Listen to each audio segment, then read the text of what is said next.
Hello everyone. Before we start, make sure to like and subscribe to the channel, and leave a comment with where you're from and what time you're watching. The marketing startup in Denver seemed like the perfect escape after college graduation, but 6 months into the job, everything started falling apart. January 2022 found me crying in bathroom stalls during lunch breaks, unable to sleep more than 3 hours a night, and calling in sick twice a week just to avoid facing another spreadsheet. My apartment in Capitol Hill felt like a prison cell. Just me, takeout containers, and the constant weight of knowing my family in Ohio had no idea how badly I was drowning. After my manager pulled me aside to discuss my concerning performance decline, I finally admitted I needed professional help. My company's health insurance covered mental health services, and the HR department specifically recommended Whitmore Behavioral Health Center. This gleaming facility nestled between medical offices and wellness spas in Cherry Creek. The reviews online were stellar, 5 stars across every platform, with testimonials about life-changing treatment programs and revolutionary therapeutic approaches. Dr. Nathaniel Graves became my assigned psychiatrist, and our first appointment felt strange from the moment he walked into the consultation room. He moved with this calculated precision, like every step and gesture had been rehearsed 1,000 times. His appearance was almost artificially perfect: silver hair that caught the light at exact angles, a white coat that seemed immune to wrinkles, and these pale blue eyes that would lock onto mine without blinking for uncomfortably long stretches. He listened to my symptoms while taking notes on a tablet he kept tilted away from my view, occasionally making these soft humming sounds that weren't quite agreement or disagreement, just acknowledgement that words were being spoken. After exactly 45 minutes, he diagnosed me with adjustment disorder with depressed mood, and immediately recommended their intensive outpatient program: 3 sessions weekly, including individual therapy, group meetings, and what he called pioneering mood regulation protocols. He explained that Whitmore was participating in groundbreaking research, using techniques that major universities were still years away from implementing, methods that could rewire negative thought patterns at what he called the neurological substrate level. The first few weeks seemed normal enough: standard talk therapy with a counselor named Janet, who had warm brown eyes and always offered me chamomile tea, group sessions where we shared our struggles with anxiety and depression, and basic mindfulness exercises. But then came the mood regulation protocols, and that's when things started getting weird. They'd take me to this windowless room in the basement, walls painted this specific shade of gray that Dr. Graves insisted was chromatically optimized for neural receptivity, where I'd sit in a reclining chair while they attached sensors to my temples, wrists, and chest. A technician named Bradley, who never made eye contact and always wore these thick rubber gloves, would monitor readings on multiple screens while playing audio tracks through headphones. Not music or meditation guides, but these rhythmic pulses mixed with what sounded like reversed speech that I could never quite make out. During these sessions, Dr. Graves would enter periodically to inject something into my IV that he claimed was just saline solution with vitamin B12. But it always made my vision blur at the edges and left this metallic taste that lingered for hours. The other patients in my group therapy started mentioning similar experiences, though we were explicitly forbidden from discussing our individual treatment protocols with each other. They said it could contaminate the therapeutic environment and compromise treatment efficacy. There was Kevin, a former teacher who'd developed these facial tics after his session started, constantly touching his left ear like he was trying to adjust an invisible earpiece. Melissa, who'd come in for postpartum depression, began speaking in this flat monotone during group sessions, reciting her feelings like she was reading from a script she'd memorized but didn't understand. And then there was Anthony, probably the most disturbing case, who'd started documenting everything in this notebook he carried everywhere, writing down timestamps and drawing these intricate diagrams that he'd quickly cover whenever staff members walked by. We all noticed the changes in each other, the way our symptoms seemed to be morphing into something different from what we'd come in with, but the fear of being labeled non-compliant or treatment-resistant kept us quiet. Everything escalated during my 6th week at Whitmore, when they introduced what Dr. Graves called cognitive reconstruction sessions. They moved me to a different wing of the building, one that required a special key card and had no signs or room numbers, just colored dots on the doors. Mine was orange with 3 black stripes. The chair in this new room had restraints, which Bradley assured me were just for postural consistency during neural mapping. But once they strapped me in, I couldn't move anything except my eyes. They placed this curved screen inches from my face and began showing me rapid sequences of images. Some were benign, like landscapes or furniture, but others were deeply personal photos I'd never given them. My childhood bedroom, my mother's face at different angles, even screenshots of text conversations from my phone. Between the images, single words would flash too quickly to consciously read, but I'd feel my mouth trying to form sounds that weren't quite words, like my tongue was attempting to speak a language it didn't know. After these sessions, I'd lose chunks of time. Not blackouts exactly, but these gray periods where I'd suddenly find myself in different parts of the building with no memory of walking there. The staff would tell me I'd been participating in activities, even show me sign-in sheets with my signature, but the handwriting looked wrong, too perfect, like someone had practiced copying my style. My roommate called one evening, concerned because I'd apparently had a 20-minute phone conversation with her that I couldn't remember at all. She said I'd spoken normally but kept repeating specific phrases about being grateful for the treatment and how Dr. Graves was helping me understand myself. The worst part was finding notes in my journal that I didn't remember writing, detailed observations about the other patients using clinical terminology I didn't know, rating their compliance levels and susceptibility indices with numerical scores and color-coded categories. My breaking point came when Anthony slipped me a folded paper during group therapy. While Janet was distracted by Melissa having one of her episodes, she'd started laughing and crying simultaneously while reciting multiplication tables. His note was frantic, barely legible. "They're conditioning us. Check your diagnosis. Original paperwork. They changed mine." He'd drawn a crude map to the records room, marked with times when staff rotations left it briefly unguarded. That night, I pretended to have severe insomnia, which wasn't hard since the medications they gave me caused this constant buzzing sensation under my skin, like electrical currents were running through my veins. When the night nurse did her 3 a.m. rounds, I counted exactly 4 minutes after her footsteps faded, then made my way to the administrative wing using Anthony's map, my hospital socks silent on the polished floors. The records room smelled like old paper and disinfectant, file cabinets stretching from floor to ceiling with tiny labels I could barely read in the dim emergency lighting.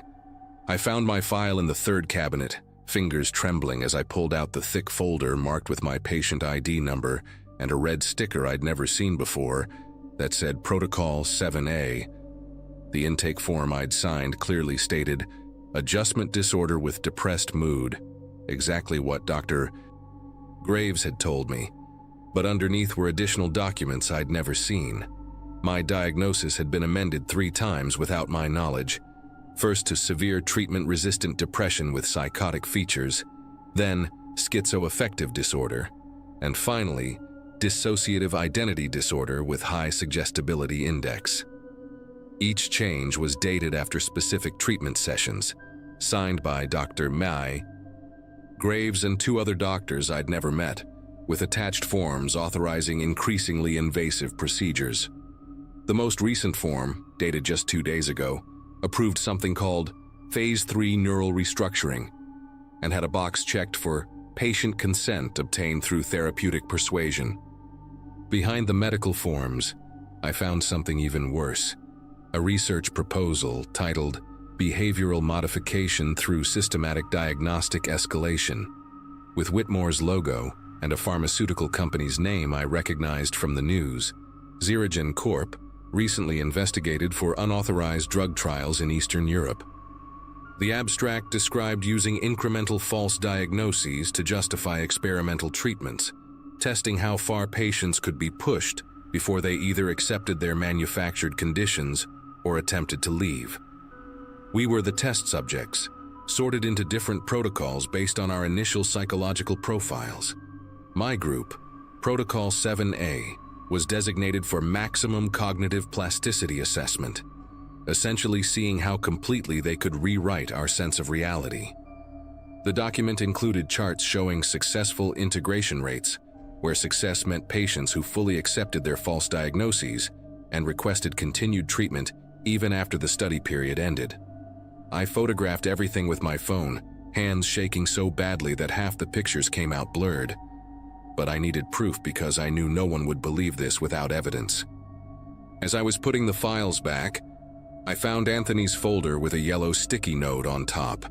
Subject terminated from study, excessive awareness, schedule for standard treatment and discharge. The date was tomorrow. I grabbed his file too, along with Kevin's and Melissa's, shoving papers into my pajama pockets until they bulged, obviously. That's when I heard footsteps in the hallway, the distinctive squeak of Bradley's rubber-soled shoes against the linoleum. I slipped out the other door, the one leading to the stairwell, and ran up 2 flights before ducking into a supply closet that reeked of industrial bleach and something sickly sweet I couldn't identify. Through the door crack, I watched Bradley pass by with Dr. Graves, both of them heading toward the records room, their voices low but urgent. The next morning, I acted completely normal during breakfast, forcing myself to eat the scrambled eggs that tasted like cardboard, while Bradley watched from the corner, his eyes tracking every movement. During group therapy, I participated enthusiastically, even volunteering to share how much the treatment was helping me see my distorted thinking patterns, using the exact phrases Dr. Graves had been feeding us for weeks. Janet seemed pleased, making notes with a slight smile, unaware that I'd uploaded all the photos to 3 different cloud services and emailed them to my sister with instructions to contact a lawyer if I didn't call her by 6 p.m. Anthony wasn't at group therapy. They said he'd been discharged early that morning due to family circumstances, but Kevin whispered that he'd seen security escort Anthony to a van around 4 a.m., still in his hospital gown. After lunch, I told Janet I was feeling overwhelmed and needed to call my mother, something they encouraged as maintaining family connections. Instead, I called a law firm that specialized in medical malpractice from the lobby payphone, speaking quickly while watching Bradley pretend to read a magazine nearby. Within 3 hours, my sister arrived with 2 lawyers and a court order for immediate release and preservation of all medical records. The look on Dr. Graves's face when they served him papers was pure calculated assessment, like he was determining exactly how much I knew and whether it was worth trying to discredit me. They had to release me immediately, but not before Janet pulled me aside to warn that leaving against medical advice would severely impact any future treatment I might need, her warm brown eyes now cold and threatening.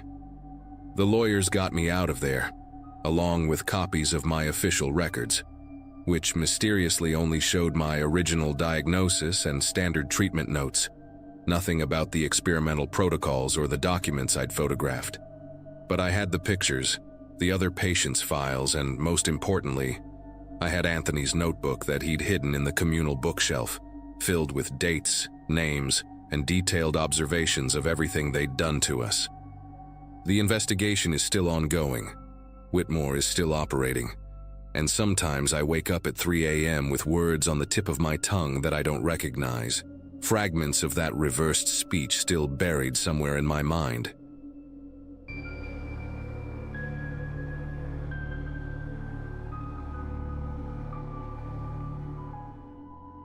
The tremors in my left hand had gotten worse over the past 6 months, bad enough that I couldn't hold a coffee cup some mornings.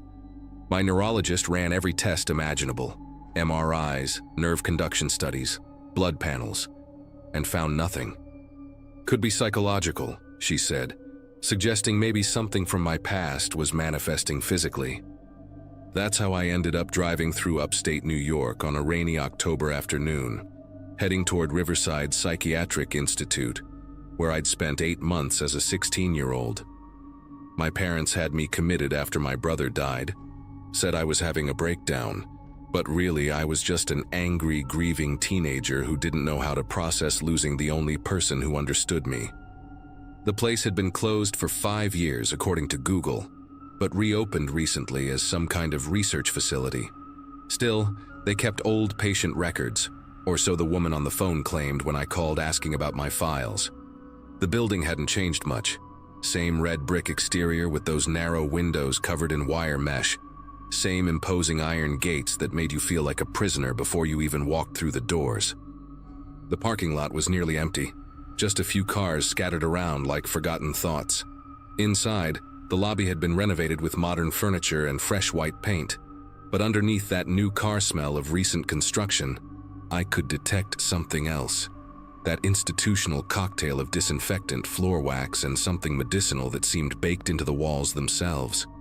The receptionist, a young woman with nervous energy who kept tapping her fingernails on the desk, said Dr. Simmons could see me in 20 minutes.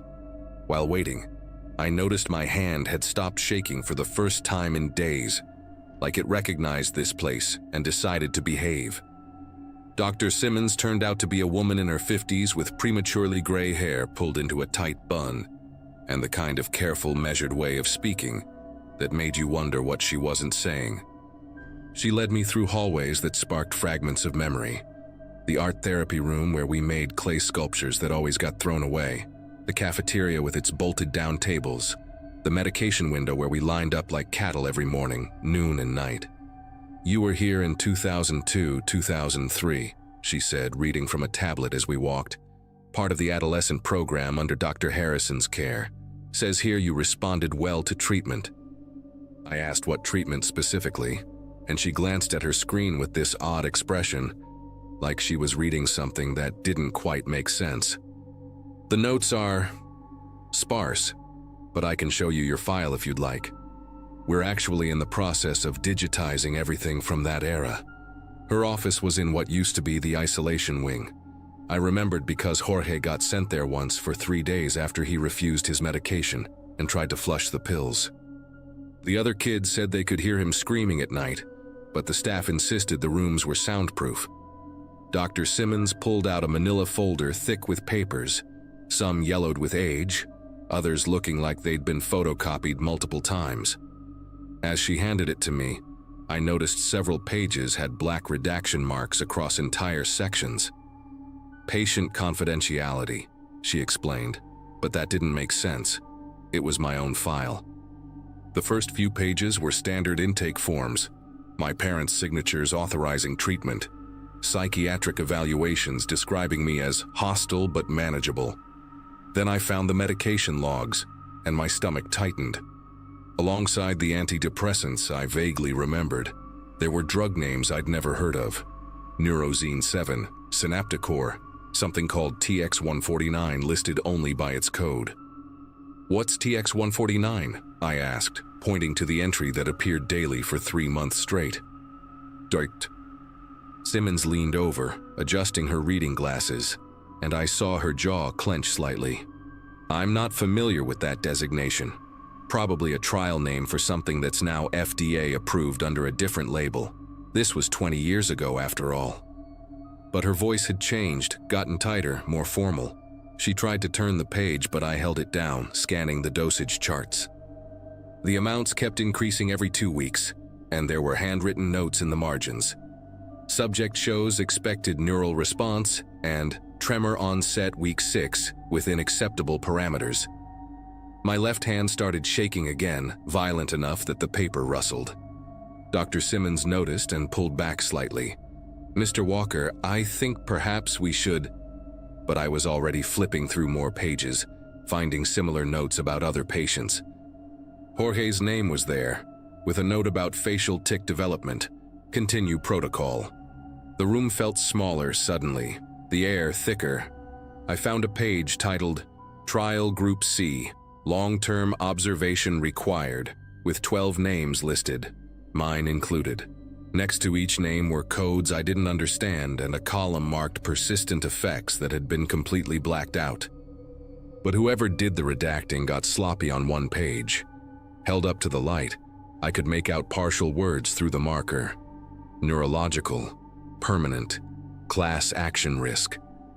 Dr. Simmons stood up, reaching for the folder. "I need to make some calls," she said, her professional composure cracking. "This shouldn't be. These documents should have been." She stopped herself, but I'd already seen enough. I grabbed the folder tighter, and that's when several loose pages fell out from the back, pages that looked different, like they'd been hidden there. They were carbon copies of consent forms, but not signed by my parents.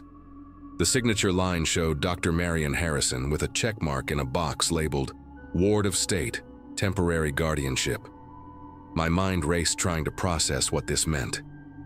My parents had visiting rights, came every Sunday for the first few months until the staff told them I was becoming too agitated by the visits and needed space to heal. But if Dr. Harrison had claimed temporary guardianship, even for specific medical decisions, they would have needed a court order, some kind of legal justification. Unless... I remembered now how they'd kept us in the adolescent wing for those first 72 hours of evaluation. How they said it was standard procedure. How no outside contact was allowed during that period. Enough time to file paperwork, to exploit some loophole. Dr. Simmons was on her phone now, speaking in hushed, urgent tones to someone, throwing glances my way every few seconds. I photographed as many pages as I could with my phone, my hands shaking so bad that half the pictures came out blurry. Then I saw another familiar name on the trial list, Christopher Valdez. I knew that name. He'd made the news about 5 years back, killed himself after years of battling unexplained neurological problems. His family had blamed PTSD from his teenage years, but now I wondered if they ever knew about Riverside. "Mr. Walker, I'm going to need that folder back, Dr. Simmons said, ending her call. Her tone had shifted from nervous to something harder, more authoritative. "Those documents contain confidential information about other patients. I shouldn't have..." But I was already reading another carbon copy. This one a memo between Dr. Harrison and someone at a pharmaceutical company called ZeroGen Corp. The letterhead was partially visible through the aged paper, and the content discussed preliminary results exceeding expectations and minimal oversight from state regulators. The memo mentioned that the adolescent subjects were ideal candidates because their developing brains showed higher plasticity, and any side effects could be attributed to their underlying conditions. My whole body felt cold, that kind of chill that starts from inside your bones. "Doctor." Simmons moved toward me, but I stepped back, clutching the folder. "How many of us were there?" I asked. "In the trials, how many kids did you people experiment on?" She stopped, her face cycling through expressions like she was trying to find the right mask to wear. "Dr. Harrison's research was approved by the board at the time," she said finally, each word carefully measured. "Different era, different standards. But I assure you, any treatments you received..." I cut her off by holding up the memo about minimal oversight and watched her face go pale. She knew exactly what had happened here. "You need to understand," she said, voice dropping lower. "I only started here 3 years ago. When we reopened, we found boxes of these files in the basement, water-damaged, forgotten. I've been trying to piece together. But Harrison destroyed most of the actual research data before he retired. What you're holding might be the only proof left." The tremor in my hand had spread up my arm now, the muscle spasms visible through my shirt. She noticed and added, "There are others. Former patients who've come back over the past year. Same symptoms, same questions. Most of them can't afford lawyers and without complete documentation." She trailed off, but the implication was clear. We were screwed. I thought about calling the police right there. But what would I report? Experimental drug trials from 2 decades ago with half the evidence destroyed, and the main perpetrator probably living comfortably in retirement. Instead, I asked Dr. Simmons for the names of the other former patients who'd come forward. She hesitated, clearly weighing the ethical implications against whatever guilt she was carrying. "I can't give you names," she said finally. "But I can tell you there's a support group that meets Wednesday nights at the community center on Oak Street. They call themselves Survivors of Institutional Abuse. You might find who you're looking for there." She paused, then added quietly, "Bring copies of those documents. They've been trying to build a case for years, but nobody had proof of the drug trials."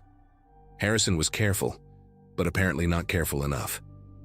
My phone buzzed with a text from my wife asking if I was okay, and I realized I'd been here for 3 hours.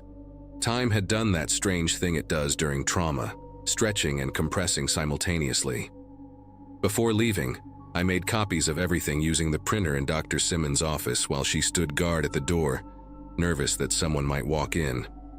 "Security cameras were disabled in this wing for maintenance," she muttered, more to herself than to me.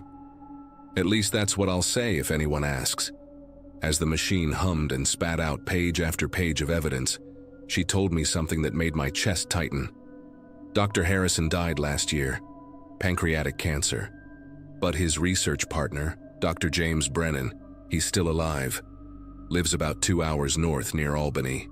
He might know more about what was in those drugs, maybe even have data about long-term effects. She scribbled an address on a post-it note, her handwriting shaky. "He's in his 80s now, mild dementia according to his daughter who called here once looking for information about her father's work.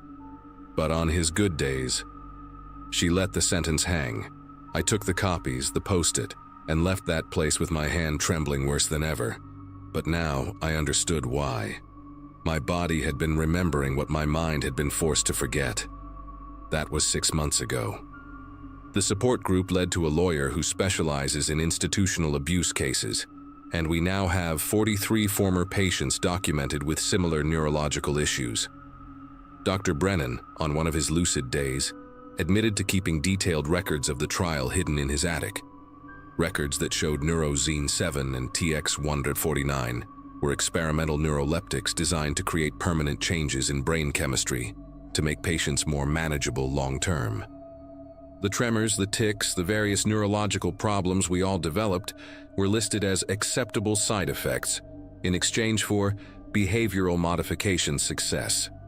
Xerigen Corp dissolved in 2008 after a series of unrelated lawsuits, but we tracked down 3 former executives through the lawyer. The case is moving forward, slowly but steadily.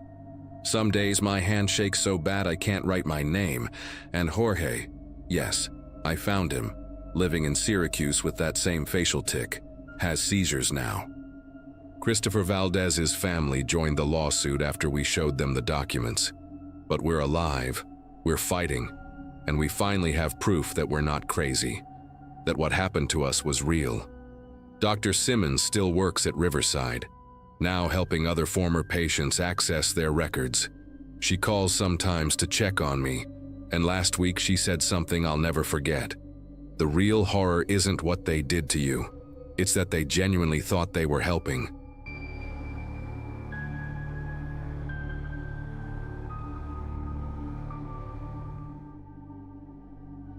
Six years of case files, patient advocacy meetings, and discharge paperwork had made me pretty good at spotting inconsistencies in medical records. At Greenwood Medical Center, where I worked as a social worker, paperwork errors were common enough that most people just shrugged them off. It was March 2023, and I was 34, recently divorced, basically living at the facility because home was just an empty apartment with too much silence. My supervisor used to joke that I knew the patients better than their own doctors did, which was probably true since I spent most of my waking hours reviewing their cases and coordinating their care plans.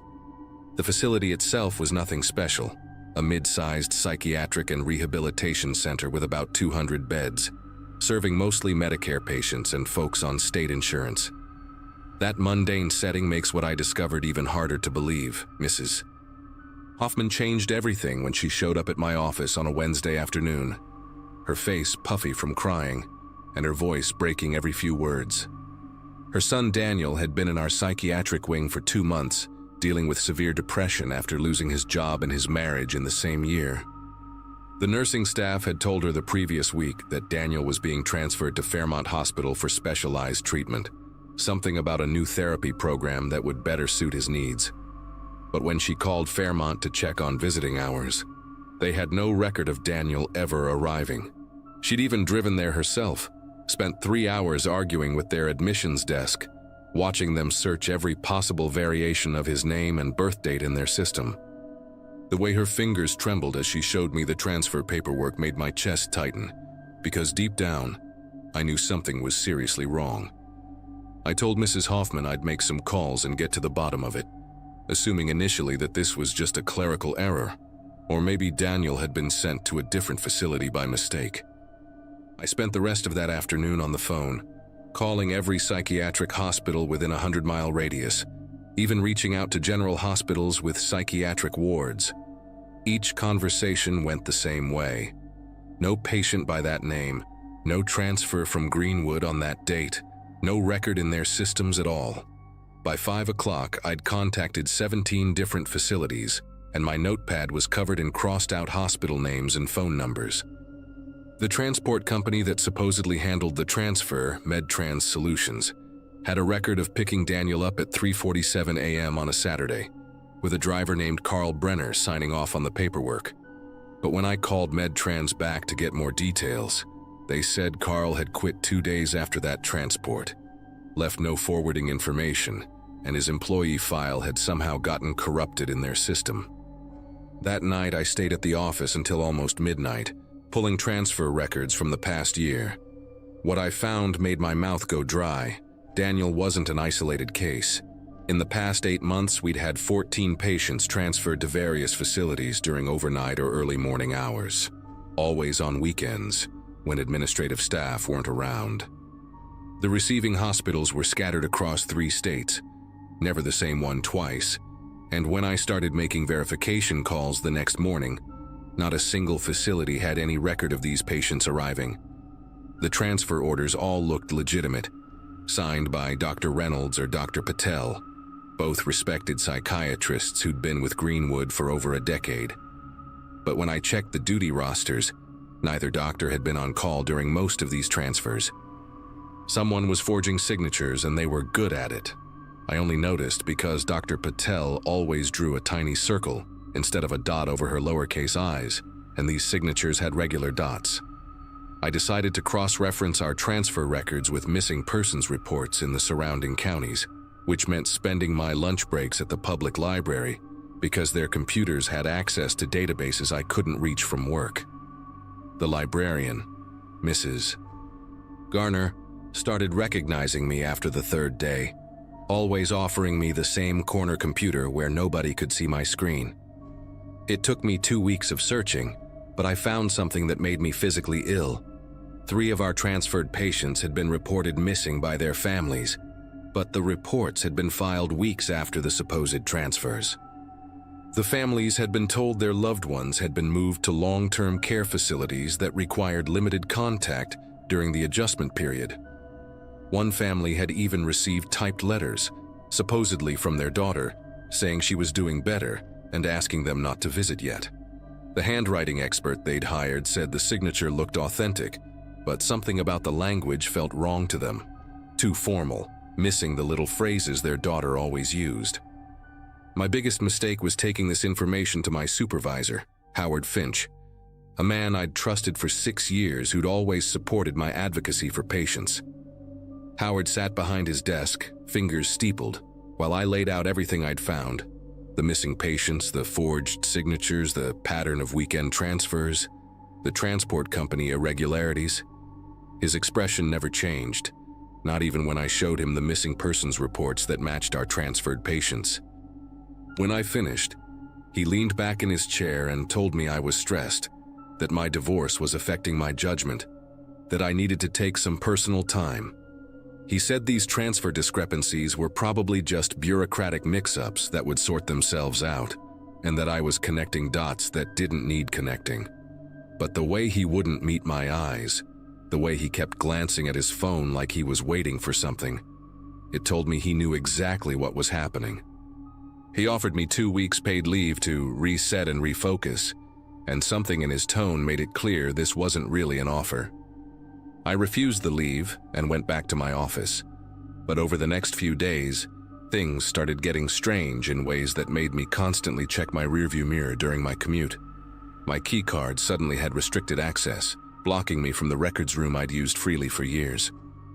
Patient files I'd been working on disappeared from my desk, and when I asked about them, people claimed they'd never existed. Colleagues who'd always been friendly started avoiding me in the hallways, conversations stopping abruptly when I walked into the break room. Doctor. Patel pulled me aside one afternoon near the parking garage, pretending to look for her keys while she whispered that I should be careful, that some questions were dangerous to ask, that she'd seen what happened to people who dug too deep. Before I could ask what she meant, she walked away quickly, and the next day I heard she'd taken an unexpected sabbatical to care for a sick relative nobody knew she had. The breaking point came when I received a call at 2 a.m. from a blocked number. Just breathing at first, then a distorted voice telling me that my concern for patients was admirable but misguided. They knew about my visits to the library, about the copies I'd made, about the flash drive I kept in my car's glove compartment with all my research. They suggested I think about my own well-being, about how accidents could happen to people who worked late and drove home on dark roads. The next morning, I found my car tires slashed in the employee parking lot, and security claimed their cameras had mysteriously malfunctioned during the night. But what really terrified me was finding Daniel Hoffman's patient bracelet tucked under my windshield wiper, the one he should have been wearing when he was transferred. It still had dried blood on the edges, and the date hadn't been updated since the day he supposedly left our facility. That morning, I called in sick and drove straight to the police station, carrying a box of copied documents, my research notes, and Daniel's bracelet in a sealed plastic bag.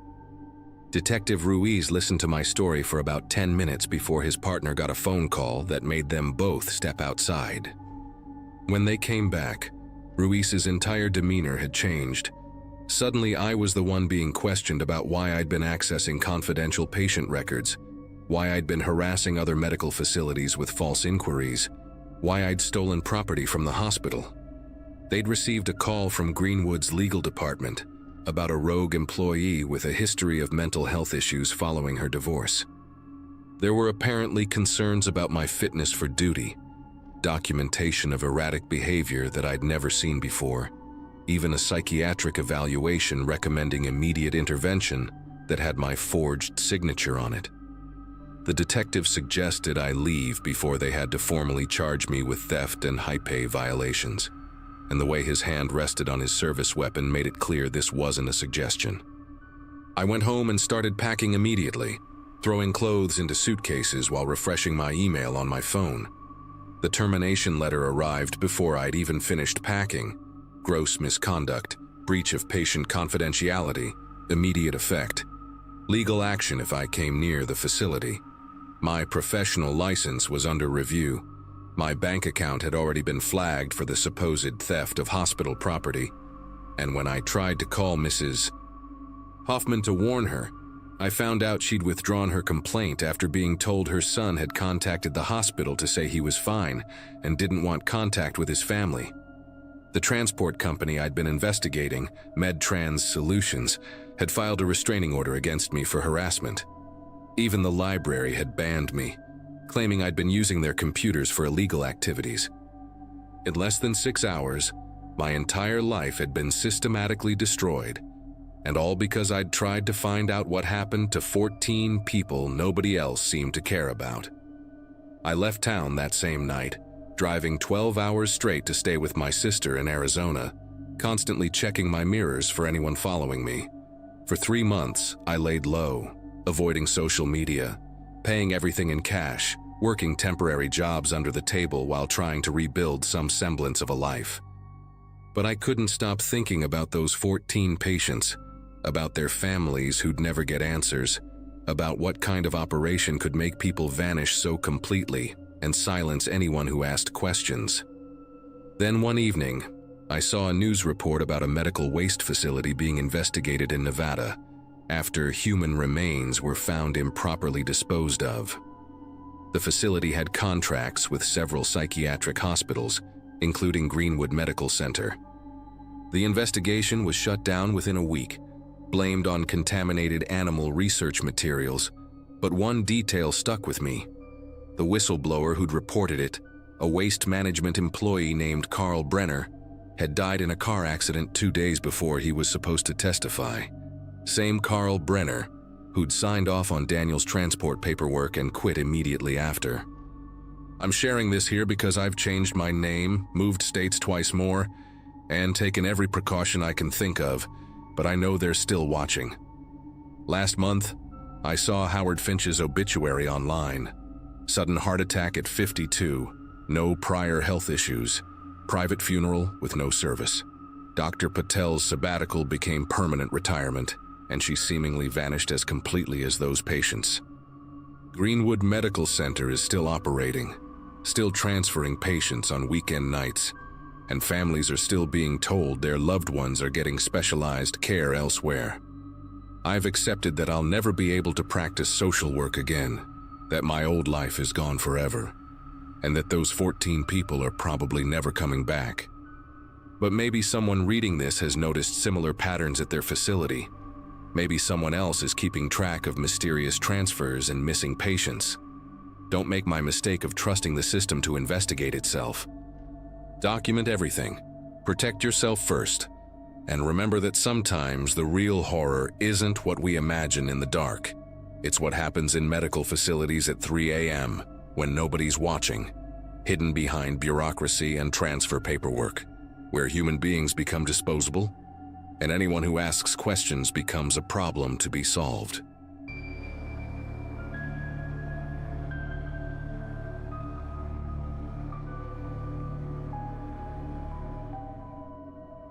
I started working as an orderly at Riverside General Hospital in the spring of 2016, right after my divorce was finalized. The job wasn't glamorous, but it paid decent money and came with benefits I desperately needed. Most days I cleaned rooms, transported patients, and helped with whatever the nurses needed.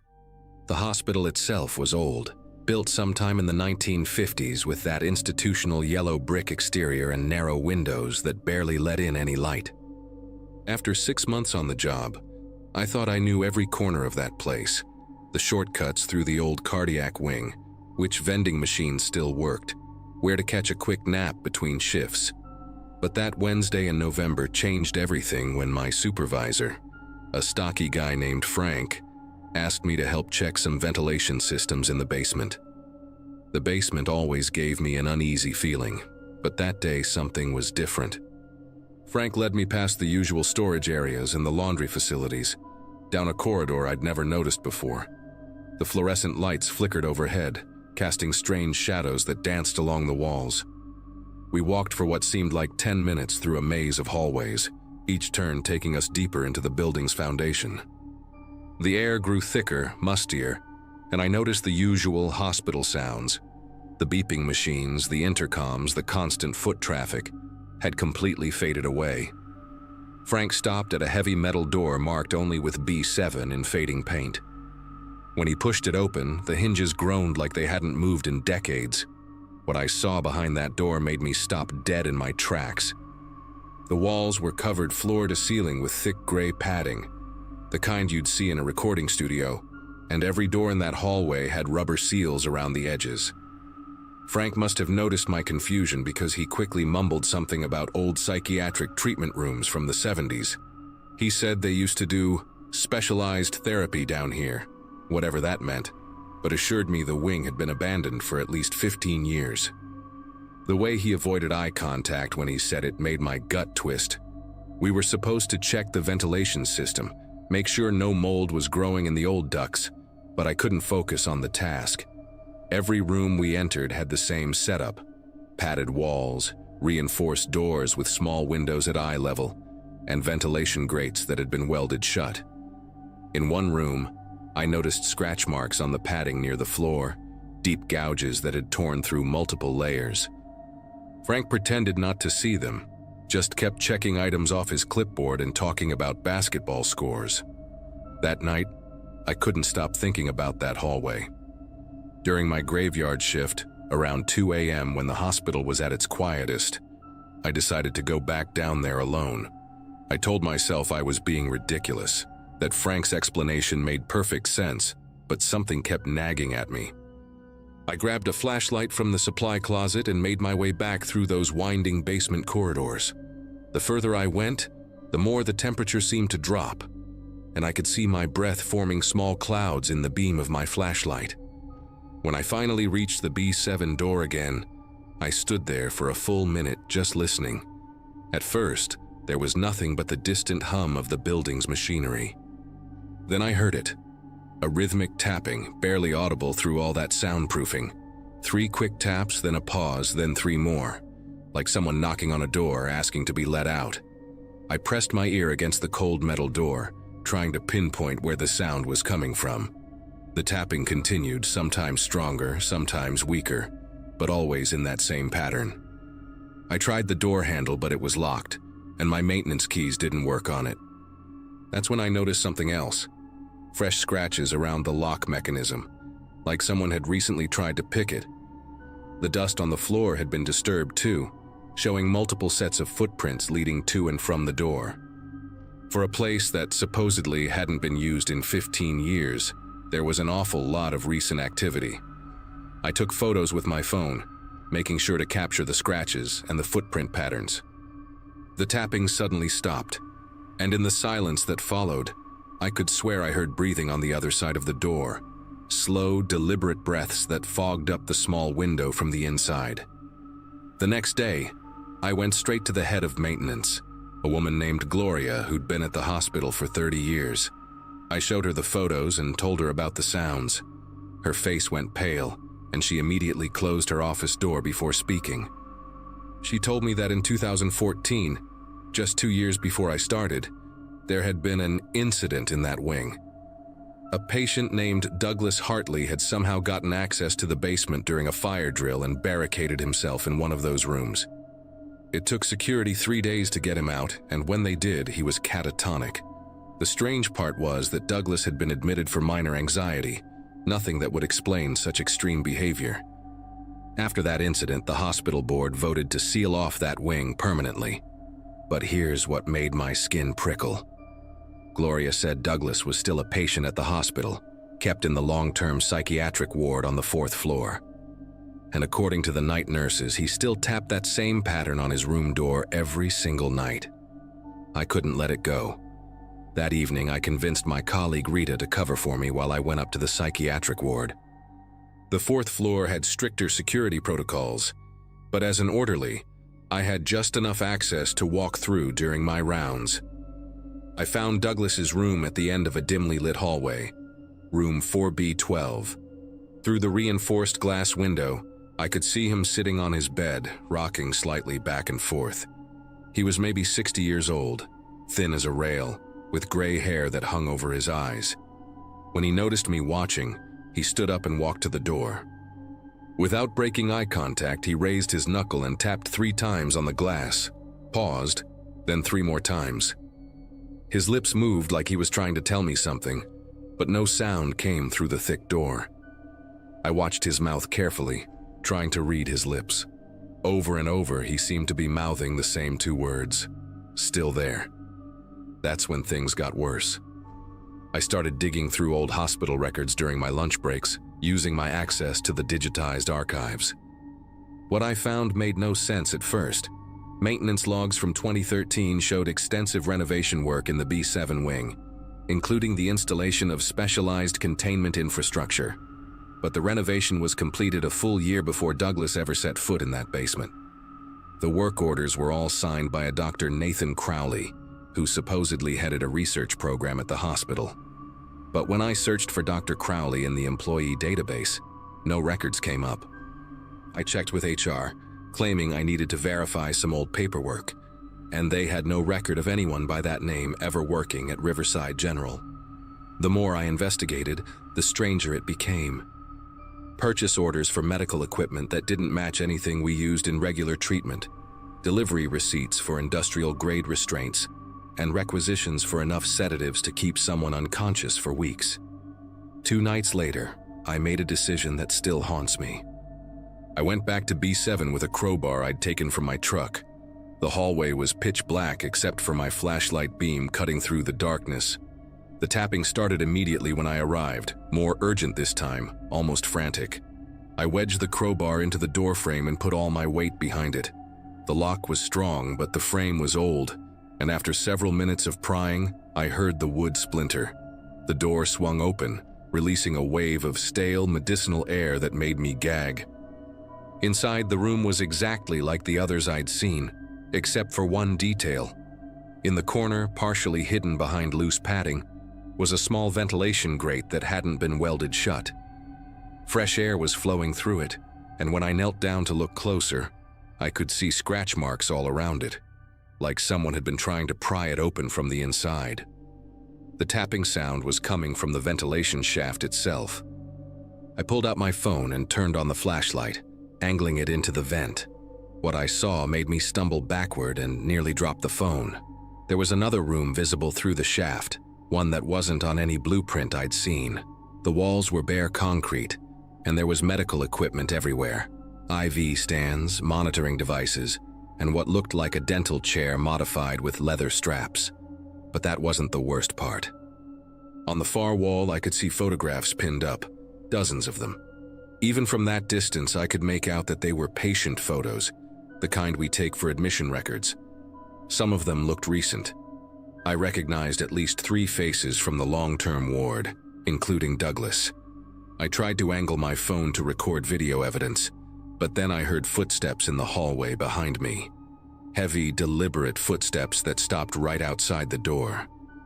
I turned around slowly, and there was Frank standing in the doorway, but he wasn't alone. 2 security guards flanked him, and behind them stood a man in a white coat I'd never seen before. The man in the white coat stepped forward, introducing himself as Dr. Richard Steinberg, the hospital's chief of psychiatric services.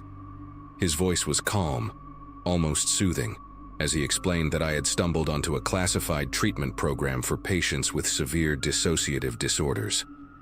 He claimed the hidden room was used for immersive therapy sessions, approved by a special medical board, and that the secrecy was necessary to protect patient privacy and prevent public misunderstanding. He offered to show me the proper documentation, even suggested I could be transferred to a better paying position if I signed some confidentiality agreements. But while he talked, I noticed Frank's hand resting on his belt, right where security usually carried their tasers. The 2 guards had positioned themselves to block any exit route. Dr. Steinberg kept talking about medical ethics and revolutionary treatments, but his eyes were cold, calculating, watching my every reaction. I played along, nodding and apologizing for the misunderstanding, saying I just wanted to do my job properly. After what felt like hours but was probably 10 minutes, they escorted me back to the main floor and sent me home, telling me to take a few days off to process what I'd learned. I never went back. That same night, I packed everything I could fit in my car and drove to my sister's place 3 states away. Before I left, I uploaded all the photos and videos I'd taken to multiple cloud services and sent copies to a journalist friend, though she never published anything. Said her editor killed the story after a call from the hospital's lawyers. I found out later that Douglas had been transferred to another facility the day after my discovery, and his records were sealed. Frank called me twice, leaving voicemails about my final paycheck and returning my uniform, but I never responded. About a month later, I saw a small news item about Riverside General receiving a massive private grant for expanding mental health services. The article mentioned new underground facilities being constructed, but didn't give details. I work at a small clinic now, far from any large hospitals. Sometimes I still wake up at 2 a.m., and I swear I can hear that tapping pattern in my head. 3 knocks, pause, 3 knocks. I looked up Douglas Hartley online once, but found only an obituary from 6 months after I left. The cause of death was listed as complications from long-term psychiatric treatment. I don't know what they were doing in that basement, and honestly, I don't want to know. But sometimes I think about the other patients whose photos were on that wall, and I wonder if they're still tapping somewhere, waiting for someone to listen.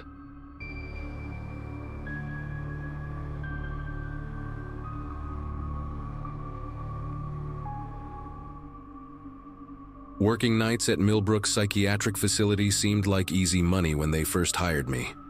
28 years old, Fresh certification in hand, student loans crushing my bank account. That night shift differential looked pretty sweet on paper. Amy, my girlfriend at the time, kept joking about me losing my mind working graveyard at a mental institution. But honestly, most shifts were boring as hell. Unit 7 housed long-term residents, people who'd been cycling through the same medications and routines for years. Severe schizophrenia cases, treatment-resistant bipolar, chronic depression, heavy diagnoses that required round-the-clock monitoring. My job consisted mainly of medication rounds, documenting patient behaviors, checking vitals, making sure nobody hurt themselves or others during those long, quiet hours between midnight and dawn. Strange how a building full of troubled minds could feel so peaceful at 3 a.m. Just the hum of fluorescent lights and the occasional murmur from behind a closed door. You get used to the rhythm of it, the way certain patients pace at specific times, which rooms stay silent, which ones you'll hear crying softly when they think nobody's listening. Wednesday night in August changed everything. Humid as hell outside, the AC struggling to keep up, making the whole ward feel sticky and oppressive. Dorothy Caldwell, room 714, had been with us for almost 4 years. 67 years old, sweet lady when her meds were balanced right, used to teach elementary school before her depression got too severe to function. That night at 3:15 a.m., her room alarm started shrieking. That specific pitch that means medical emergency, not just a fall or panic attack. Found her gasping for air, skin going gray, pupils pinned to tiny dots. Classic signs of medication overdose, except Dorothy had been stable on the same cocktail for 3 straight years. We managed to stabilize her, got her transferred to the medical wing, but when I went to check the medication administration record, something was wrong. The 9:47 p.m. dose was signed KB, initials that meant absolutely nothing to me. Every nurse, every tech, every float staff member who worked our unit, I knew them all. Nobody had those initials. Bethany, our charge nurse, barely glanced at the log when I brought it to her attention, just mumbled something about staff from other units helping out, told me to focus on my remaining patients. 2 nights later, it happened again. Gerald Foster, room 709, a 44-year-old man with severe bipolar disorder who'd been stable for 18 months. Found him during my 2 a.m. rounds, convulsing in his bed, foam around his mouth, his roommate screaming for help. Same symptoms as Dorothy: respiratory depression, pinpoint pupils, all the hallmarks of an antipsychotic overdose. Gerald was a big guy, worked construction before his illness took over. Always talked about getting back to building houses once he got out. Seeing him like that, helpless and choking on his own saliva, it hit different. While the medical team worked on him, I went straight to the medication logs. There it was again. Evening dose at 10:22 p.m. signed RJ. Nobody on our staff had those initials either. I started keeping my own notes in a pocket notebook, writing down every detail. The medication room had a keypad lock that logged every entry, so I checked those records against the MAR signatures. According to the keypad log, nobody had accessed the medication room between 8 p.m. and midnight on either night. How could someone administer medications without entering the room where they were stored? My shift partner, a guy named Aaron who'd been working psych wards for 12 years, noticed me getting obsessed with the paperwork. He pulled me aside near the nurses' station, kept his voice low, told me stories about Millbrook that made my skin prickle. Apparently, medication discrepancies had been happening for years, always at night, always with different initials that belonged to nobody. Staff who asked too many questions got transferred to different units, or their contracts suddenly weren't renewed. Aaron said he learned early on to keep his head down, do his job, not dig too deep into things that didn't add up. But I couldn't let it go, especially when I realized the overdoses followed a pattern. Always patients who were close to being discharged or stepped down to lower security units. Dorothy had been approved for assisted living placement the week before her overdose. Gerald's psychiatrist had just recommended transitioning him to outpatient care. These weren't random incidents. Someone was deliberately keeping these patients from leaving, and they were using enough medication to cause serious harm without killing them outright. Against Aaron's advice, I started documenting everything with my phone. Screenshots of the medication logs, photos of the keypad entry records, even pictures of the actual medication bottles in the dispensary. On my nights off, I'd spread everything out on my kitchen table, trying to make sense of the patterns. Amy thought I was losing it, said I was starting to act like the paranoid patients at work. But the evidence was right there. In the past 6 months alone, 14 patients had suffered unexplained overdoses, all during night shifts, all with mystery initials on their MARs. What really got to me was finding the insurance billing records left open on a computer one night. Millbrook was billing for full doses of medications that were supposedly being administered by these phantom nurses. If patients were getting overdosed, that meant someone was giving them extra medication beyond what was being officially dispensed. Where were these extra doses coming from? The pharmacy inventory matched the official MAR records perfectly, every pill accounted for on paper. Monday night, almost 2 weeks after Dorothy's incident, I decided to watch the medication room myself. Positioned myself where I could see the door but still look like I was doing paperwork at the nurse's station. Around 10:15 p.m., Bethany, our charge nurse, walked past me heading toward the patient rooms, carrying her usual medication tray. Nothing unusual, except she wasn't scheduled for medication rounds. That was supposed to be handled by the floor nurse, Jennifer. 20 minutes later, I heard a code blue from room 706. Mrs.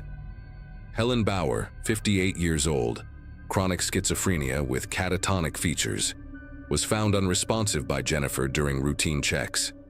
Same presentation as the others, respiratory distress, pinpoint pupils, lucky to be alive. When I checked the MAR, there it was, 10:17 p.m., signed MT. But here's what made me sick to my stomach. I had been watching that medication room door the entire time, and Bethany never entered it. She had walked past with a full tray of medications that came from nowhere, doses that didn't exist in our inventory, administered by initials that belonged to no one. The next hour felt like walking through thick mud, every second stretching out while I tried to process what I'd witnessed, helped stabilize Helen, filled out incident reports, acted normal while my mind raced through the implications. Bethany had access to medications that weren't in our system, which meant she was either stealing from other units or had an outside source. But why risk everything just to keep patients from being discharged? Around 4 a.m. while doing rounds, I found myself outside the administrative offices. The door to human resources was cracked open. Someone had forgotten to pull it completely shut. Every instinct told me to walk away, but I slipped inside, went straight to the filing cabinets. Started with the B section, looking for Bethany's file. What I found made me physically ill. Bethany didn't just work at Millbrook. She was married to Dr. Eugene Morrison, the facility's medical director. Their last name difference had kept it hidden from casual observation. But that wasn't the worst part. In a folder marked Budget Reviews, I found spreadsheets showing that Unit 7 was scheduled for closure if occupancy dropped below 85% for 3 consecutive months. We'd been hovering right at that threshold, and every time we dipped below, another mysterious overdose would occur, keeping the patient from discharge. Millbrook was a private facility that relied heavily on state contracts for long-term psychiatric care. Each occupied bed brought in roughly $400 per day from insurance and state funding. Keeping just 5 extra patients meant $60,000 per month in revenue.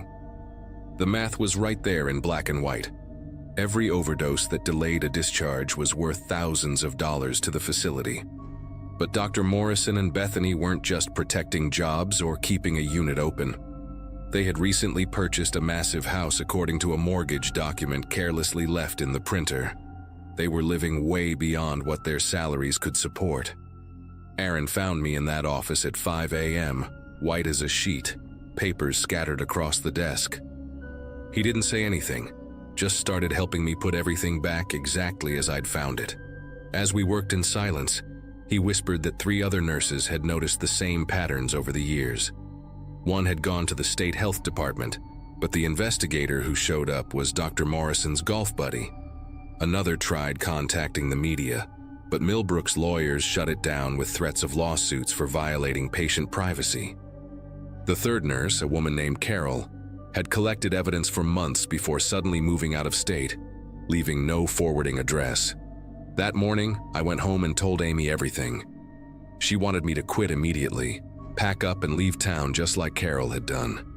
But I kept thinking about Dorothy, Gerald, Helen, and all the other patients who'd been poisoned for profit.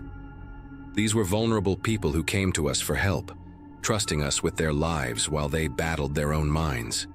The violation of that trust made me physically sick. I spent my day off copying every piece of evidence onto multiple USB drives, uploaded files to cloud storage accounts, even mailed a package to my cousin who lived in California. If something happened to me, at least the proof would survive. When I returned for my next shift on Friday night, the atmosphere was different. Bethany smiled at me more than usual, kept asking how I was feeling, if I was stressed about anything. Jennifer mentioned that Dr. Morrison had been asking about me, wondering if I was adjusting well to the night shift responsibilities. Even the security guard, usually friendly and chatty, seemed to watch me more carefully.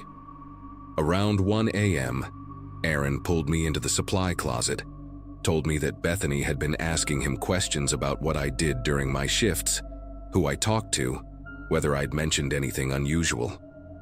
At 2:47 a.m., while I was documenting patient notes at the nursing station, I noticed Bethany heading toward the medication room with her unauthorized tray again.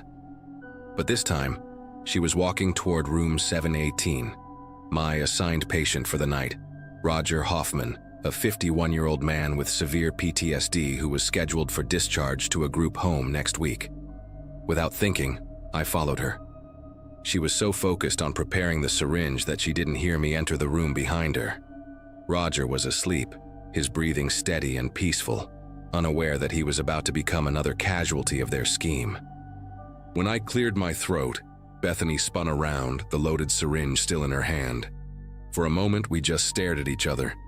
Then she started talking, her voice eerily calm, explaining how this was bigger than both of us, how the whole facility would shut down if the unit closed, how hundreds of people would lose their jobs. She actually tried to make it sound noble, like poisoning patients was some kind of twisted sacrifice for the greater good. I told her I had already documented everything, that copies were in safe places, and if anything happened to me or any other patient, it would all go public. The syringe in her hand trembled slightly, and for the first time since I'd known her, Bethany looked genuinely scared. She set it down on the bedside table, her shoulders sagging like all the air had been let out of her. Then she said something that chilled me more than anything else that night, that I had no idea how many people were involved, how many families depended on Millbrook staying profitable.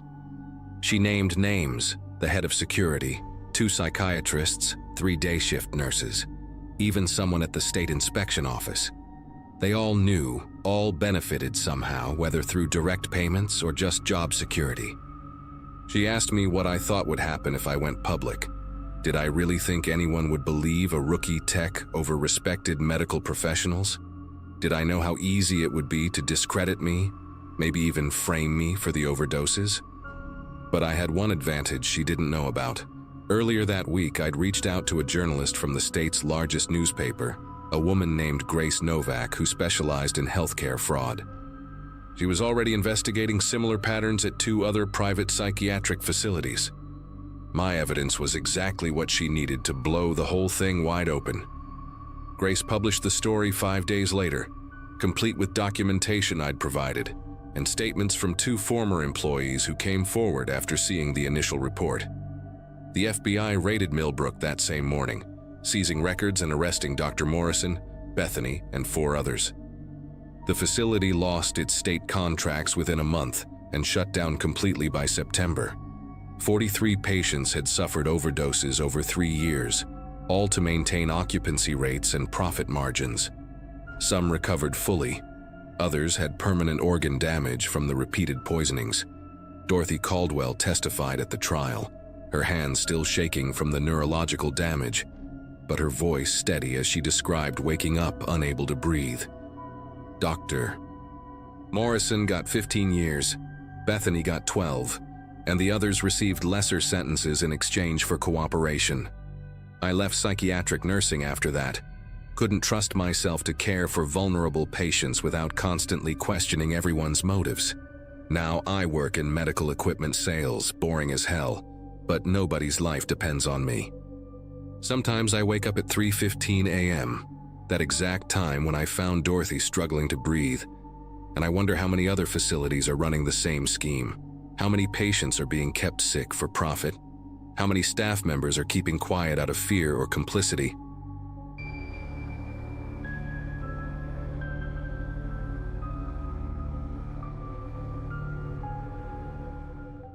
I've worked as a records clerk for 7 years now, and in all that time at Westbrook Psychiatric Facility, I thought I'd seen every kind of administrative mess you could imagine. It was a Friday in early December when everything started, one of those gray afternoons where the fluorescent lights feel heavier than usual. I was sorting through discharge summaries in the basement archives, a windowless room that smelled like old paper and industrial cleaner. The job wasn't glamorous, but I took pride in keeping everything organized, making sure every patient's journey through our facility was properly documented. That afternoon, I was updating our digital database with paper files from emergency admissions, routine work I could do with my eyes closed. My supervisor, Mrs. Thompson, had asked me to focus on clearing the backlog from the previous month before the state inspection in 2 weeks. I remember drinking my third cup of coffee, the bitter taste mixing with the dust from the old files, completely unaware that I was about to stumble onto something that would change everything about how I saw my workplace. The first irregularity appeared when I was entering data for a patient named Brandon Sawyer, a 28-year-old man admitted on a 72-hour psychiatric hold after a severe manic episode. His intake paperwork was thorough. Detailed notes from the attending psychiatrist, medication logs, observation reports from the nurses for the first 48 hours. But then, nothing. No discharge summary, no transfer papers, no against medical advice form. Absolutely nothing to indicate how or when he left our facility. The file just stopped mid-treatment, like someone had torn out the last chapter of a book. I figured it was a clerical error. Maybe someone forgot to file the discharge papers, which happens more often than we'd like to admit. I made a note to follow up with the ward secretary and moved on to the next file. But then I found another one just like it. A woman named Lisa Garrett admitted for acute psychosis, detailed records for 3 days, then nothing, then another, and another.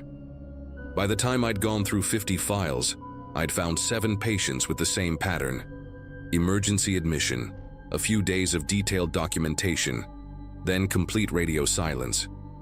What really caught my attention was the signature on all 7 intake forms: Dr. Martin Holloway, our senior administrator.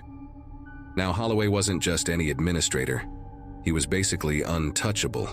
Been with the hospital for 23 years. Golf buddies with the board members. The kind of guy who wore expensive suits and always smelled like cologne that probably cost more than my weekly paycheck. He had this peculiar habit of clicking his pen exactly 3 times before signing any document, and his signature was this elaborate cursive that looked like it belonged on the Declaration of Independence. Finding his name on all 7 files made me pause because senior administrators rarely handle direct admissions.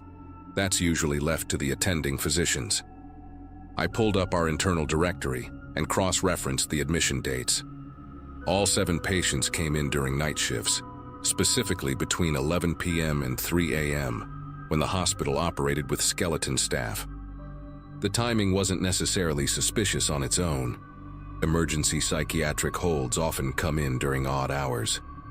But it was another connection that made me lean back in my creaky office chair and stare at the ceiling tiles. I decided to check the ward assignment logs to see where these patients had been housed during their stay. Our facility has 4 main units: Unit A for voluntary admissions, Unit B for acute care, Unit C for long-term residents, and Unit D, which was technically our overflow unit but rarely used because of budget constraints. All 7 missing patients had been assigned to Unit D, specifically to rooms 401 through 407, a section of the building that I knew had been closed for renovations 6 months ago. The renovation story never quite added up because I'd processed the work orders myself, and they were all for minor repairs, replacing ceiling tiles, fixing a broken window latch, nothing that would require closing an entire wing for half a year. I grabbed my access badge and decided to take a walk during my lunch break, telling myself I was just stretching my legs, but really I wanted to see Unit D for myself. The hallway leading to it was dimmer than the rest of the hospital. Half the fluorescent bulbs either broken or removed, and there was this persistent dripping sound coming from somewhere behind the walls, probably a pipe that needed fixing. When I reached the doors to Unit D, they were locked with a digital keypad that I didn't have the code for, but through the small window, I could see lights on inside, shadows moving across the far wall like someone was walking around in there. That afternoon, I went back to my desk and did something I probably shouldn't have. I accessed the billing system with my credentials to see if those 7 patients were still being charged for their stay. The hospital's billing software was ancient, running on some program from the early 2000s that looked like it belonged in a museum, but it kept meticulous records of every single charge, down to individual aspirin tablets. Brandon Sawyer's account showed active daily charges for room and board, medications, even therapy sessions that, according to his medical file, never happened. Lisa Garrett's insurance was being billed $3,200 per day for intensive psychiatric care, and the charges were current as in processed yesterday. My mouth went dry as I checked the others. All 7 accounts were active, accumulating charges, some for over 3 weeks now. The system showed them as current patients in Unit D, receiving round-the-clock care, meals, medications, the whole package. But according to their medical files, they'd all stopped existing after day 3 of their admission. I printed everything, my old printer groaning and squeaking as it spit out page after page of billing records, the evidence piling up on my desk like a paper mountain of impossibilities. I needed to talk to someone, but I had to be careful about who I trusted. There was Donna from Human Resources. She'd been at the hospital almost as long as me, and had this way of knowing everyone's business without seeming like a gossip. I found her in the cafeteria during the dinner break, sitting alone at a corner table, picking at a sad-looking Caesar salad. When I sat down across from her, she looked up with those sharp brown eyes that seemed to read your mind before you even spoke. I asked her, casual as I could manage, if she knew anything about Unit D still being operational. She put down her fork, leaned in close enough that I could smell her lavender hand lotion, and told me something that made every hair on my arm stand up. 2 weeks ago, she'd processed paperwork for 3 new nurses, all hired specifically for Unit D night shifts, all with out-of-state licenses, all with references that when she tried to verify them, led to disconnected phone numbers. But Holloway had personally vouched for them, said they were specialists in some new treatment program the hospital was piloting. She'd found it odd that there was no announcement about any new program, no staff meetings, no training sessions, nothing in the hospital newsletter that usually couldn't shut up about every minor achievement or initiative. That night, I couldn't stop thinking about those patients, wondering where they really were, what was happening to them. I stayed late at the office, pretending to work on the backlog, but really I was digging deeper into the system. I found something in the pharmacy logs that turned my stomach into a knot of anxiety. Unit D had been ordering massive quantities of sedatives, specifically midazolam and propofol, drugs typically used for surgical procedures, not psychiatric treatment. The amounts were staggering, enough to keep dozens of people unconscious for extended periods. The orders were all signed off by Dr. Holloway and fulfilled by a pharmacy supplier I'd never seen in our system before, somewhere called MedLink Distributors.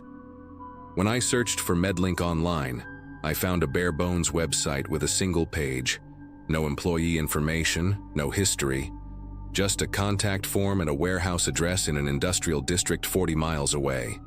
The domain had been registered just 2 months ago, right around the time the first of those 7 patients had been admitted. I also discovered that our regular pharmacy supplier had noted several inquiries about why their orders had decreased significantly, concerns that had been dismissed by administrative emails bearing Holloway's digital signature. I knew I was getting into dangerous territory, but I couldn't let it go. The next day was Saturday, and the hospital would be running on weekend staff, meaning fewer people around to notice me snooping. I came in early, around 6 a.m., using my overtime excuse that Mrs. Thompson had already approved for the inspection prep. The main building was eerily quiet, just the hum of ventilation systems and distant footsteps of the night shift finishing their rounds. I made my way to the administrative wing where Holloway's office was located, my heartbeat pounding in my ears with each step. His office door was locked, naturally, but I remembered that the janitor's closet next door shared a ventilation grate with his office. I'd heard his phone conversations plenty of times while grabbing cleaning supplies. Inside the closet, between bottles of industrial bleach and floor wax, I pressed my ear against the metal grate. I could hear voices, Holloway's distinctive baritone and someone else with a slight accent I couldn't place. They were discussing transport arrangements, something about keeping the subject stable during the journey, maintaining proper documentation for customs, and ensuring the receiving facility was prepared for the delivery. The other voice mentioned a number, 50,000 per unit, and Holloway laughed, that dry laugh he did during budget meetings, saying they could process at least 2 more this month without raising suspicions. My legs were trembling as I backed away from the grate, knocking over a mop bucket in my haste. The clatter echoed through the empty hallway, and I heard the voices in Holloway's office stop abruptly. I grabbed a mop, my heart racing so fast I thought it might burst, pretending to clean the floor just as his office door opened. Holloway stepped out with another man I'd never seen before. Tall, thin, wearing an expensive-looking gray suit with a red pocket square, his face angular and forgettable except for his eyes, which were this unsettling pale blue, almost white. They both looked at me, and Holloway's expression shifted through several emotions. Surprise, suspicion, then that practiced administrative smile he wore like armor. He asked what I was doing there so early, and I managed to stammer something about the state inspection, about Mrs. Thompson wanting everything spotless. The other man whispered something in what sounded like Russian or Ukrainian, and Holloway nodded, told me to carry on, but his eyes lingered on me a beat too long before they walked toward the elevator. I mopped that same spot for 5 minutes, my arms moving on autopilot while my brain tried to process what I'd heard. 50,000 per unit. They were talking about the patients like cargo, like products to be shipped and sold. I abandoned any pretense of cleaning and headed straight back to Unit D, this time taking the long way through the old wing where they stored discontinued medical equipment. There was a connecting corridor there, mostly forgotten, that led to the back entrance of Unit D. I'd seen it on the old blueprints when we digitized them years ago. The door was locked, but it was one of those ancient mechanical locks, not electronic, and the frame was so warped from age that I could see into the hallway beyond. What I saw made me bite my tongue to keep from gasping. There were gurneys lined up against the wall, at least 6 of them, each with a patient strapped down, IVs running into their arms, their faces slack and unconscious. I recognized Brandon Sawyer immediately. His distinctive neck tattoo of a compass was visible even from where I stood. The patients were all dressed in what looked like airline passenger clothes, not hospital gowns, complete with shoes and jackets. A woman in scrubs I didn't recognize was checking their vitals, making notes on a clipboard, her movements efficient and practiced like she'd done this routine 100 times. She had earbuds in, humming something tuneless, completely absorbed in her work. Near the far end of the hallway, I could see suitcases stacked neatly, each one tagged with what looked like airline labels, and a pile of passports on a medical cart. I backed away from the door, my whole body shaking now, and pulled out my phone to start recording video through the gap in the door frame.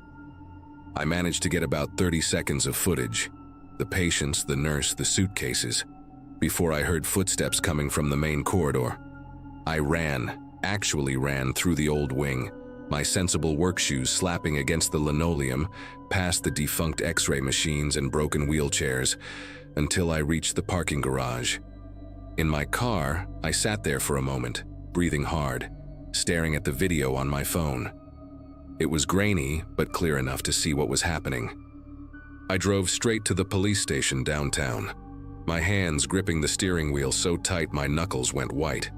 But when I walked into that station, showed them my hospital ID, and started explaining about patients being trafficked, the desk sergeant's expression changed from bored to concerned to something else entirely.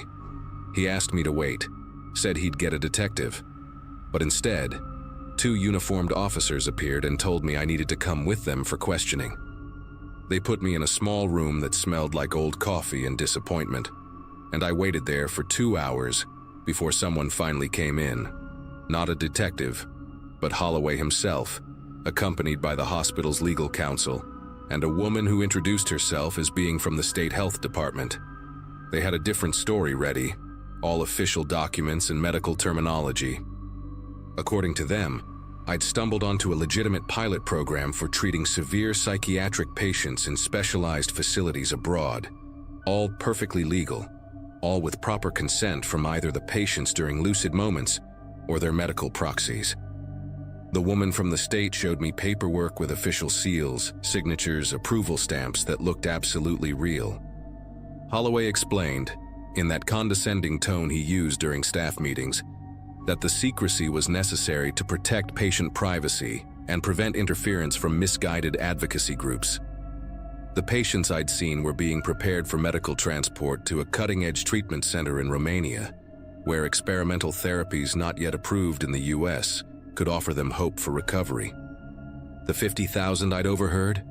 That was the treatment cost, covered by a special grant from an international mental health foundation. They had an answer for everything, every single thing, papers to prove it all. The hospital's lawyer, a stern woman with steel gray hair pulled back so tight it looked painful, informed me that I'd violated numerous HIPAA regulations, accessed systems beyond my authorization level, and recorded patients without consent. I could face criminal charges, lose my job, my pension, everything, unless I signed a document acknowledging my misunderstanding and agreeing to confidentiality about the whole matter. They gave me 24 hours to decide. I went home that night knowing I couldn't fight this alone, not against Holloway, the hospital administration, and apparently even the state health department. But I also couldn't let those patients disappear into whatever was really waiting for them in Romania, or wherever they were actually being sent. I made copies of everything, the billing records, the pharmacy logs, the video, and uploaded them to 3 different cloud services, then mailed USB drives to my sister in Oregon and my cousin in Florida with instructions not to open them unless something happened to me. The next morning, Sunday, I did something I'd never imagined doing.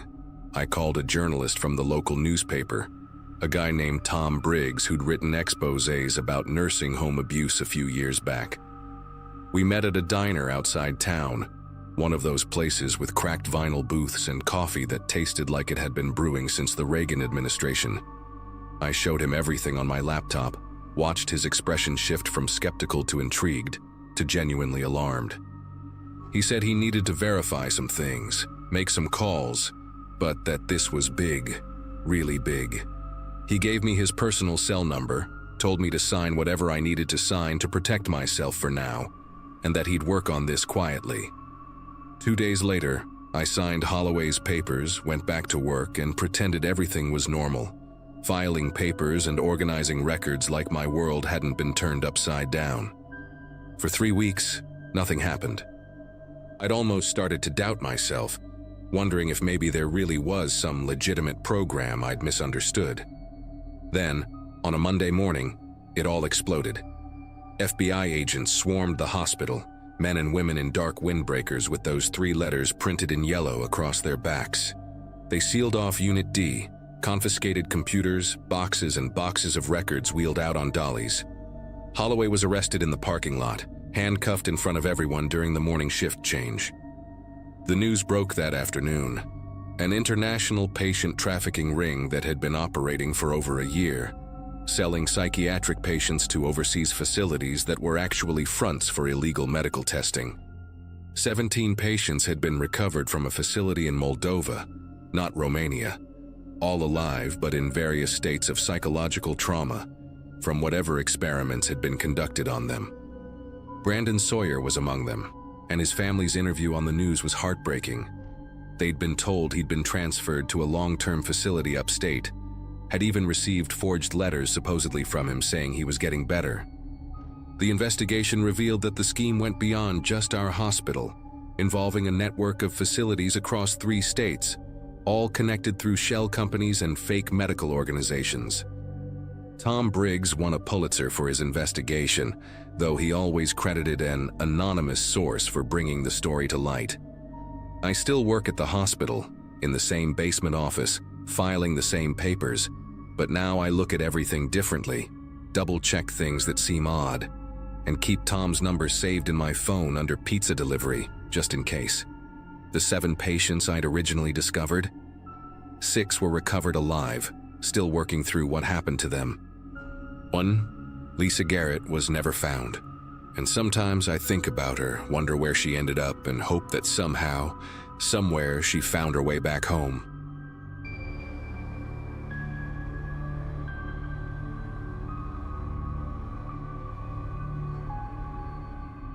Night shifts at psychiatric wards teach you things nursing school never could. At age 24, fresh out of college with loans crushing my bank account, the job at Clearwater Medical Center in suburban Illinois seemed like a blessing. 6 months into working the psych wing, things had become routine. Medication rounds, patient checks, documentation. The December cold seeped through the old building's windows that year, 2018, making the hallways feel even more sterile than usual. My supervisor Barbara wore these thick glasses that made her eyes look enormous, like she could see straight through your excuses for being 5 minutes late. She'd just promoted me to lead nurse for the night shift, which meant an extra $2 an hour and twice the responsibility. My roommate Jenna and I celebrated with cheap wine that Friday, laughing about how I'd finally be able to afford name-brand cereal. Psychiatric ward wasn't where I'd imagined myself working, but jobs for new nurses were scarce, and I figured I could stick it out for a year or 2. Robert Lawson arrived on the ward 2 days before everything went sideways, brought in for psychiatric evaluation after his family reported concerning behavior changes. His chart showed no violent history, just depression and anxiety following a messy divorce, the kind of case we saw dozens of times each month. When I first encountered him during rounds, he sat motionless in the corner of his room, staring at the beige wall like it held secrets only he could decipher. He took his medications without resistance that Saturday night, nodding politely when I asked if he needed water or an extra blanket. Something about the way he tilted his head while listening reminded me of how my grandmother's parakeet used to watch people through its cage bars, attentive but somehow disconnected. The ward held only 12 patients that weekend instead of our typical 20, and the unusual quiet made every footstep echo down the corridors. I remember planning to actually sit down and eat my sandwich during break, maybe even check my phone without someone pressing the call button every 30 seconds. Around 2 a.m., I started my second round of medication distribution, pushing the squeaky cart down the east wing where Robert's room was located. The fluorescent lights hummed that particular frequency that gives you a headache after 8 hours, and the smell of industrial disinfectant mixed with something else. That distinct psychiatric ward scent of fear and medication sweats that clings to your scrubs no matter how many times you wash them. Robert was awake when I entered his room, sitting up in bed with his hands folded neatly on his lap, which struck me as odd since most patients were deep in their medication-induced sleep by then. His eyes tracked my movements as I prepared his pills, and when I spoke to him about the dosage change his doctor had ordered, explaining that the blue pill would help with his anxiety, he opened his mouth like he wanted to respond. Nothing came out at first, just this soft exhale that sounded like static from an old radio. Then he started speaking, and every hair on my arms stood straight up. "The blue pill will help with your anxiety," he said, but it was my exact words, my exact intonation, coming from his mouth in this warped mechanical way, like someone had recorded my voice and played it back through broken speakers. The way his lips moved didn't quite match the sounds, creating this horrible disconnect that made my chest tighten. I stood there holding the medication cup, trying to process what I'd just heard, telling myself maybe he was just repeating what I'd said. Some patients did that as a coping mechanism. But then he continued, mimicking not just my words but the exact rhythm of my breathing, the way I'd shifted my weight from one foot to the other, even the small throat-clearing sound I'd made before speaking. His eyes never blinked during this whole performance, just stayed locked on mine with this intensity that made me want to back toward the door. The medication cup started trembling in my hand, and he immediately mimicked that too, his own hand shaking in the exact same pattern, though he held nothing. I tried to maintain my professional composure, setting the medication cup on his bedside table with deliberate calmness. "Mr. Lawson, I need you to take your medication now," I said, using my firm nurse voice that usually worked with difficult patients. He tilted his head at that impossible angle again, further than seemed comfortable for a human neck. And when he replied, it was my firm nurse voice coming back at me, but layered somehow, like multiple recordings of my voice playing simultaneously at slightly different speeds. The sound made my teeth ache. His mouth stretched into an expression that wasn't quite a smile, more like someone who'd studied pictures of smiles but never understood the emotion behind them. I reached for the call button to alert security, a standard protocol for patients exhibiting aggressive or unusual behavior, but Robert moved faster than I'd seen him move before, his hand shooting out to grab my wrist. His grip felt wrong, too precise, each finger applying exactly the same pressure like he'd calculated the optimal force to hold without bruising. "Protocol for patients exhibiting aggressive or unusual behavior," he said in that horrible chorus of my own voice. And then he started laughing. Except it was my nervous laugh from earlier that day when Barbara had made a joke about the coffee machine being possessed. The sound of my own laugh coming from his throat, distorted and multiplied, made bile rise in my throat. I yanked my arm back hard enough to break his grip and stumbled backward toward the door, but he was already out of bed, moving in this jerky, stop-motion way that reminded me of a video buffering on slow internet. He began reciting everything I'd said since entering the room, but backwards, the words clear despite being in reverse order, creating these nonsensical sentences that somehow made perfect sense in their wrongness. When I screamed for help, he screamed too, matching my pitch and desperation so perfectly that anyone listening would think two women were being attacked. The door handle felt miles away as I fumbled for it behind my back, never taking my eyes off him as he advanced, still speaking in my voice, now mixing in conversations I'd had with other patients throughout the night. Finally, my fingers found the handle and I burst into the hallway, nearly colliding with Steve, the security guard who usually dozed at his desk until his rounds at 3 a.m. "Room 214 now," I gasped, pointing back at Robert's room. But when Steve rushed past me with his hand on his radio, Robert was back in his bed, lying perfectly still with his eyes closed, looking like any other sedated patient. Steve turned to me with that expression I knew too well, the one that said he thought I was overreacting to a difficult patient. I tried to explain what had happened, but the words tumbled out in a panic that made me sound hysterical. Steve checked Robert's vitals, which were completely normal, and found him unresponsive to verbal commands, apparently deep asleep. "The security footage would show everything," I insisted, dragging Steve to the monitor station where we kept recordings of all patient rooms. But when we pulled up the feed from Robert's room, the timestamp showed 2:47 a.m., the exact time I'd been in there. Yet the video showed me standing alone in the room, talking to a patient who appeared to be sleeping the entire time, never moving, never speaking, never grabbing my wrist. My incident report took 2 hours to write because I kept starting over, trying to find words that would make someone believe what I'd experienced. Barbara arrived early that morning after Steve called her owl eyes scrutinizing me as I sat in her office, still wearing my scrubs that smelled like fear sweat. She read my report 3 times, occasionally glancing up at me with an expression I couldn't decipher.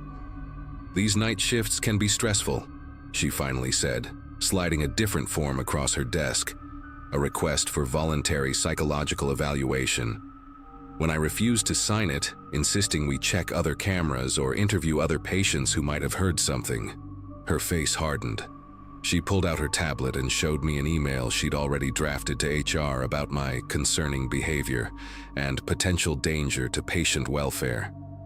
The choice was clear: sign the evaluation request and take a mental health break, or face an official investigation that would likely end my nursing career before it had really begun. I signed the paper with a hand that wouldn't stop trembling, watching my carefully built professional reputation crumble over something I couldn't prove. 2 weeks into my mandatory leave, I couldn't stop thinking about that night, replaying every detail while sitting in my apartment in my pajamas at 3 p.m., surrounded by unopened emails from concerned coworkers. Jenna tried to be supportive, but I could see the doubt in her eyes when I told her the story. The way she'd change the subject or suggest maybe I really did need the rest. I started researching Robert Lawson obsessively, finding his social media profiles, his ex-wife's blog about their divorce, anything that might explain what had happened. Then I discovered something that made me slam my laptop shut. A post from his ex-wife dated 3 months before his admission, describing how he'd started mimicking her voice during arguments, repeating her words in what she called that demon voice, until she'd locked herself in the bathroom terrified. She'd tried to get a restraining order, but the judge dismissed it as marital disputes, especially since Robert's lawyer provided recordings that proved it was just her voice on the audio, no evidence of him speaking at all. She wrote about how the police thought she was having a breakdown, how her own family suggested she seek help for stress-related delusions. I drove to Clearwater against Barbara's explicit orders to stay away during my leave, parking across the street at 2 a.m., watching the windows of the psychiatric ward from my car. Robert had been discharged a week after the incident, his evaluation determining he was stable and posed no threat to himself or others. But I knew he'd be back. They always came back. 3 nights I sat there, drinking cold coffee and fighting sleep, until I saw him walking through the main entrance, not as a patient this time, but wearing civilian clothes, carrying a clipboard like he belonged there. My phone battery was at 12% when I started recording, zooming in as much as the camera would allow. He walked through the security doors using an ID badge, not forcing entry, not sneaking, just badging in like any employee. Through the windows, I could see him moving down the hallway toward the psychiatric ward. That same jerky, stuttering walk I remembered. I called 911, told them there was an intruder at Clearwater Medical Center, possibly dangerous. But when they transferred me to Clearwater's security, Steve answered, his tired voice assuring me that no unauthorized persons were in the building, that all staff members were accounted for, that perhaps I should rest and take care of myself. The video I'd recorded on my phone showed nothing but empty windows and dark hallways when I reviewed it later, though I knew what I'd seen. I sent it to Jenna anyway, desperate for someone to see something, anything that would prove I wasn't losing my mind. She called me back immediately, but not about the video. She'd just gotten off her shift at the restaurant and had run into Stephanie, another nurse from Clearwater's psychiatric ward. Stephanie had quit 3 days ago, no notice, just cleared out her locker and left. When Jenna asked why, Stephanie had gone pale and changed the subject, but mentioned something about patients not being who they seem, and how the administration was covering things up. I tried calling Stephanie 17 times that night, left voicemails that probably sounded unhinged, begging her to call me back, to tell me what she knew. She never responded, and when I drove to her apartment the next morning, her roommate said she'd moved back to Michigan to live with her parents. Had seemed scared of something but wouldn't say what. The roommate looked at me standing there in my unwashed hair and wrinkled clothes, probably seeing exactly what everyone else saw. A burnt-out healthcare worker having a breakdown. I never went back to Clearwater, never formally resigned, just stopped answering their calls until the letters started arriving, first requesting my return, then warning about job abandonment, finally confirming my termination. I work at a veterinary clinic now, cleaning kennels and feeding animals that don't speak, don't mimic, don't make me question reality. Sometimes I still check the news for stories about Clearwater Medical Center, searching for reports of attacks or strange incidents, but there's never anything. Robert Lawson has no digital footprint anymore. His social media deleted, his ex-wife's blog gone, like he never existed except in my memories and nightmares. I found one thing, though, buried in a medical journal archive from 1987, a brief mention of a study at Clearwater about patients exhibiting elaborate mimicry behaviors that was shut down after ethical concerns, with all records sealed. The head researcher was a Dr. Morrison who died in 2001, but his assistant was listed as B. Crawford. Barbara's maiden name was Crawford. I stopped searching after that, stopped trying to make sense of it. Some doors, once opened, are better left alone, and some truths are too heavy to carry. But I know what happened that night was real as the scar on my wrist where Robert grabbed me, a scar that appeared 3 days after the incident, shaped like fingerprints. Though the video showed no one ever touched me at all,